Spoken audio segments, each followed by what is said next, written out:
Joining us now, retired U.S. Army Brigadier General Stephen Anderson. Matthew Bartlett is MS Now political analyst, Republican strategist, former State Department appointee under President Trump, and principal and co-founder of Darby Field Advisors.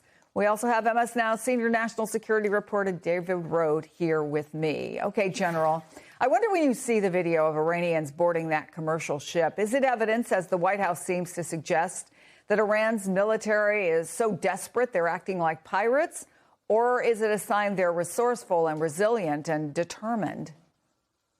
Chris, it's a sign of the latter. The White House continues to underestimate this enemy. I mean, these people are religious fanatics, 200,000 strong in the IRGC. They are not going away lightly. They are fighting for their lives. It's an existential threat to them. They still have a lot of cards to play. During the last couple of months or a couple of weeks of the ceasefire, evidently they have rebuilt a lot of their launching sites for their missiles. They still have tremendous asymmetric capabilities. Case in point, the video that we saw of the fast boat that was taking down an oil tanker. I mean, they still have a lot of capability, a lot of cards to play, and we continue to underestimate these people. And it's really sad to see that our military is being put at risk to fight this fight when strategically and diplomatically we should be fighting it and doing a much better job of negotiating some sort of a settlement than putting the lives of American sailors at risk in this fight. David, we also have new video from the Pentagon. It shows American forces boarding an Iranian oil tanker. Has this war evolved from the missiles and drones of the early days into what is primarily a naval economic conflict? Yes, it's a sort of economic test of wills, and it's who can withstand more economic pain. Julia Jester, our State Department reporter, and I have been working on the story. We talked to experts. An editor asked us to do it. And simply, what the question is, which side can endure more economic pain? Who blinks first? Since basically shipping is stopping in all directions. And the answer we heard from most experts is Iran. That Iran has lived under sanctions for decades. And it's a terrible regime. It's a theocratic regime. It's not a democracy. Its population can suffer. It kills its own people. It kills its own people. So Iranians will suffer for weeks, if needed, to endure this, cutoff of all sea trade. It's also got land borders with 5 other countries. And over these years of sanctions, it's growing its own food. So there's ways it can probably hang on.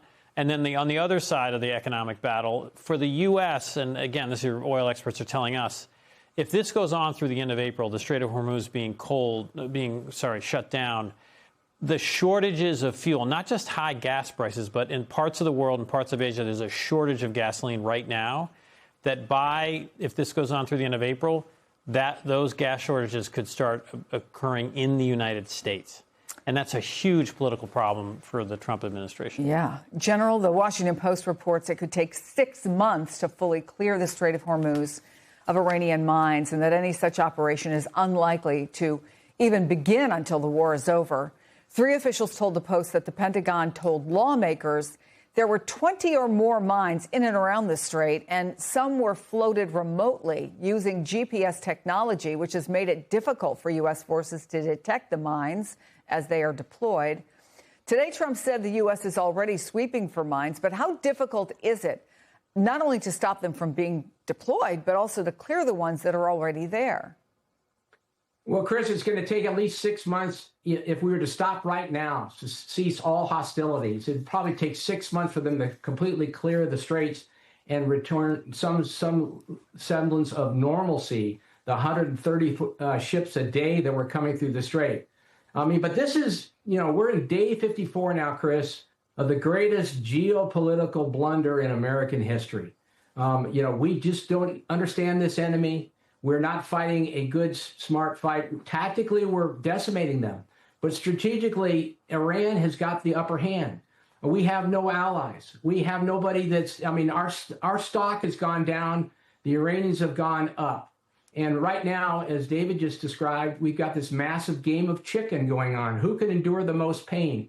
I submit to you that an IRGC that is not a democracy, that is not going to be representative of the people, don't really care about the people. In fact, they killed 30,000 of their own people back in January.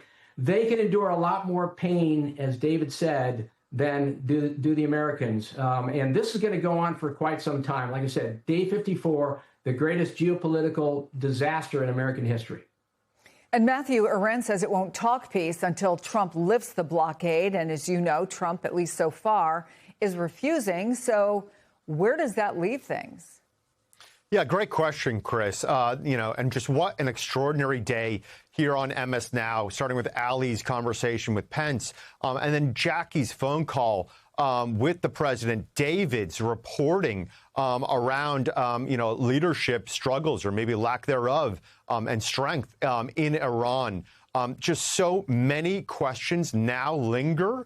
Again, the American military, the men and women, I would argue, have performed, at their finest. But the asymmetric nature of this war, including the economic aspects and now the diplomatic. What I thought was most revealing in some of David and Jackie's reporting was that the president seems to say, we don't know who's in charge in Iran. Somebody certainly is, but what is clear is that the president does not know who that is. That is an admission in terms of the negotiations and the diplomatic that is troubling. Iran is a legitimate threat to the world, has been for years. There is, again, a real foreign policy conversation here with real threats, but how you handle that is certainly open to criticism, to scrutiny, because lack thereof, before you send your missiles, your tomahawks, your boots on the ground, you better have those wingtips and those diplomats ready in place to end a war. And I'm not sure that is the case right now.